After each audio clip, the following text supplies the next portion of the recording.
नमस्कार, स्वातीस रेसिपीमध्ये आपलं सर्वांचं स्वागत आहे। तर बांगडा मी असं स्वच्छ पाण्याने धुवून घेतलेला आहे।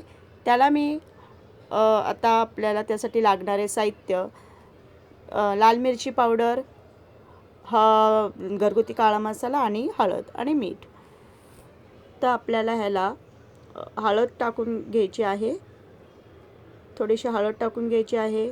त्यानंतर आपल्याला मीठ मी ॲड केले आहे। त्यानंतर मी याच्यामध्ये लाल मिरची पावडर ॲड करणार आहे।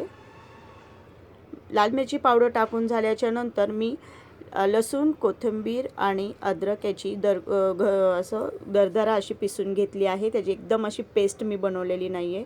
ह्याला व्यवस्थित असं मिक्स करणार आहे। त्यानंतर मी अर्धा लिंबू याच्यामध्ये ॲड करून पिळून घेणार आहे। तर मग गॅस ऑन केला आहे। आता त्याच्यावरती मी एक पॅन ठेवणार आहे। पॅन व्यवस्थित गरम होऊ द्यायचा आहे। व्यवस्थित गरम झाला आहे की आपल्याला त्याच्यामध्ये तेल ॲड करायचं आहे। तर मी हे 3 चमचे मी रवा आणि 2 चमचे मी तांदळाचं पीठ असं मिक्स करून घेतले आहे। तर त्याच्यामध्ये आपल्याला हे जे मच्छी आता जे आहे तर ते मी 3 पळी मी पॅनमध्ये तेल घातले आहे। तुम्ही पाहू शकता तेल घातले आहे। आता तेल व्यवस्थित गरम होऊ द्यायचं आपल्याला। तेल व्यवस्थित गरम होईपर्यंत आपल्याला मच्छी व्यवस्थित तेल गरम होऊ देत। त्यानंतर मी रव्यामध्ये मच्छी असं व्यवस्थित डीप करणार आहे। डीप केलेला आहे तुम्ही पाहू शकता। आता आपल्याला एक एक मच्छी असंच आपल्याला तेलामध्ये सोडून द्यायचं आहे।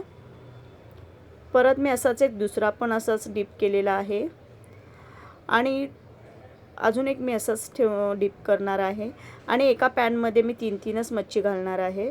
तर 5 मिनटं असाच मच्छी मी एक साईडने फ्राय होऊ देणार आहे। त्याच्यानंतर मी दुसऱ्या साईडने मच्छी डीप केलेला आहे।